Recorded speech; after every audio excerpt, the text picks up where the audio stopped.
कार्तिक पूर्णिमा स्नान के अवसर पर हरिद्वार में आज भारी भीड़ के चलते शहर में भयंकर ट्रैफिक जाम की स्थिति नजर आई। पुलिस प्रशासन की तैयारियों के तमाम दावे जमीनी स्तर पर ध्वस्त देखे गए। उच्च स्तरीय बैठकों में दिए गए निर्देश केवल कागजों तक ही सीमित दिखे। श्रद्धालुओं के सुचारू स्नान और सुरक्षा के लिए हरिद्वार पुलिस प्रशासन ने पहले से ही 11 जोन और 36 सेक्टरों में पुलिस बल की तैनाती की थी। मेले के सुचारू संचालन के लिए पुलिस अधिकारियों की briefing Rishikul Ayurvedic college auditorium में आयोजित की गई थी, जिसमें रूट प्लान, ड्यूटी निर्धारण और सुरक्षा प्रबंधन पर विशेष जोर दिया गया था।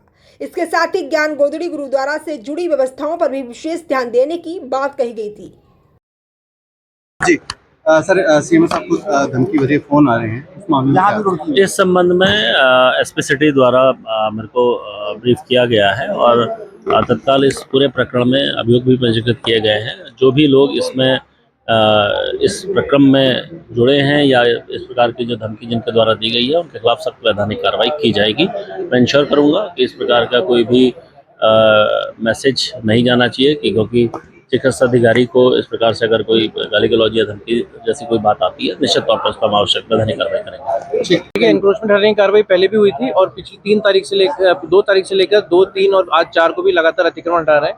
जितने भी हमारे मुख्य घाट हैं या फिर आंतरिक मार्ग हैं वहाँ पर अतिक्रमण हटाने की कार्रवाई की जा रही है और साथ ही जितने भी हमारे दुकानदार हैं, व्यापारी हैं या ठेले आदि जो लगाते हैं उनको भी सुरक्षित स्थान पर जाने के लिए, साथ ही ऐसे मार्ग पर न खड़े होने के लिए बताया गया जहाँ से भीड़ निकलने के चांसेस हैं। सर इसकी ड्यूटियाँ ये तो सभी लोगों ने किसी न किसी कैपेसिटी में करी होगी।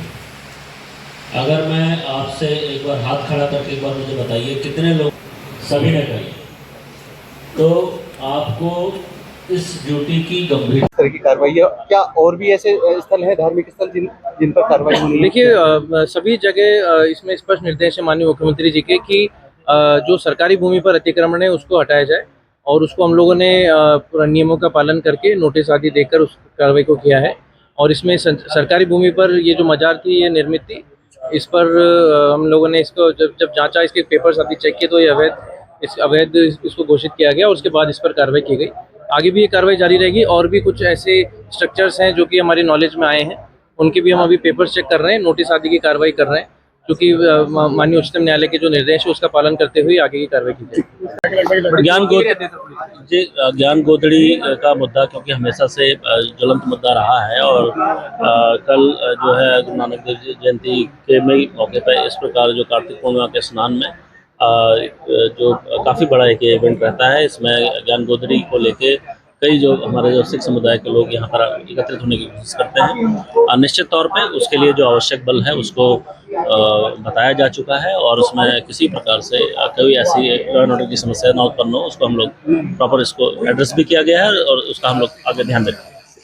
इसकी कार्तिक पूर्णिमा का स्नान को लेकर वृहद रूप से तैयारियां की गई हैं और पूरे मेला एरिया को जोन्स और सेक्टर्स में डिवाइड करने के साथ साथ जगह जगह जो अतिक्रमण था उस पर हमने कार्रवाई करी है और पुलिस फोर्स की ब्रीफिंग करी गई है। साथ ही सेक्टर ऑफिसर्स भी तैनात किए गए हैं।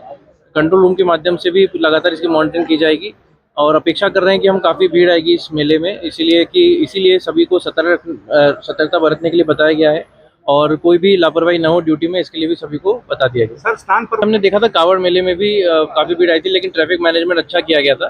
जगह जगह जो पार्किंग करते हैं व्हीकल्स, उसकी वजह से जाम की सिचुएशन डेवलप होती है, तो इस क्रम में अगर जैसे जैसे भीड़ बढ़ेगी उस हिसाब से विभिन्न पार्किंग स्थल चिन्हित किए गए हैं, तो उसको लेवल वाइज हम लोग पार्किंग को भरेंगे।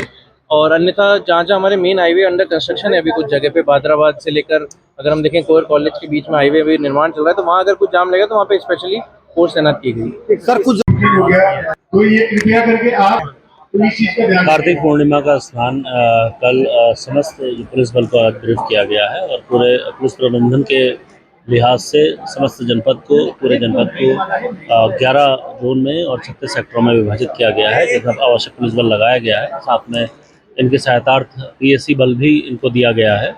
कार्तिक पूर्णिमा के स्नान के साथ साथ अन्य जो हमारे लॉ एंड ऑर्डर के इश्यूज़ हैं उसको भी ब्रीफ किया गया है। किसी प्रकार की कोई भी इवेंचुअलिटी के लिए या कोई भी ऐसी स्थिति आती है उसके लिए पुलिस बल पर्याप्त रूप से तैयार रहे। इसके लिए आवश्यक जो हमारे जो नेबरिंग जो डिस्ट्रिक्ट्स हैं उनके साथ भी हम लगातार कोऑर्डिनेशन में हैं। मुझे उम्मीद है कि इस स्नान को हम बहुत बेहतर तरीके से और आवश्यक हमारे पास संसाधन लगभग सभी आ चुके हैं, अच्छे तरीके से। यातायात यातायात प्रबंधन के लिए पूर्व में लगातार हमारी ओर से जो आवश्यक सूचनाएं हैं वो प्रसारित की गई हैं। कल के दिन क्योंकि हैवी व्हीकल को हम लोगों के द्वारा सुबह प्रतिबंधित किया गया है, इसके साथ ही डाइवर्जन प्लान भी समय समय पर लागू किए जाएंगे, जिसके बारे में सभी माध्यम से मीडिया कर्मियों को, आप लोगों के माध्यम से और सोशल मीडिया के माध्यम से जो हमारे ट्रैफिक प्रबंधन है उसको के लिए जो सूचनाएं हैं वो प्रसारित की गई हैं। तो कल निश्चित तौर पे हरिद्वार के लिए काफ़ी बड़ा स्नान कल सामने है। इसके लिए जो ट्रैफिक प्रबंधन की जो आवश्यक तैयारियां हैं वो पूरी हो चुकी हैं और इसके लिए जो डाइवर्जन प्लान है वो लागू किया जाएगा। इसके लिए सबसे महत्वपूर्ण है पॉइंट टू पॉइंट ब्रीफिंग। ये मैं क्यों कह रहा हूँ, अभी यहाँ से जाने के बाद आप लोग अपने अपने पॉइंट्स में जाके आपको वहाँ ब्रीफ किया, जिसकी भी ड्यूटी हरकी पैड़ी या इसके आसपास के क्षेत्र में है, सुभाष घाट, मालवीय घाट या हमारा जो गंगा सभा के सामने जो हमारी पैड़ियाँ हैं, वहाँ पर किसी प्रकार से रात को कोई व्यक्ति ना सोने पाए। कल हमारा ज्ञान गोदड़ी एक महत्वपूर्ण विषय है, जिसमें इंटेलिजेंस के इंस्पेक्टर एलआई और इसकी पूरी टीम और साथ में जो हमारे थाना प्रभारी हैं, एसपी सिटी, क्लोज एक दूसरे के कोऑर्डिनेशन में रहेंगे। निश्चित तौर पे किसी प्रकार की कोई लॉ एंड ऑर्डर की समस्या नहीं होनी चाहिए।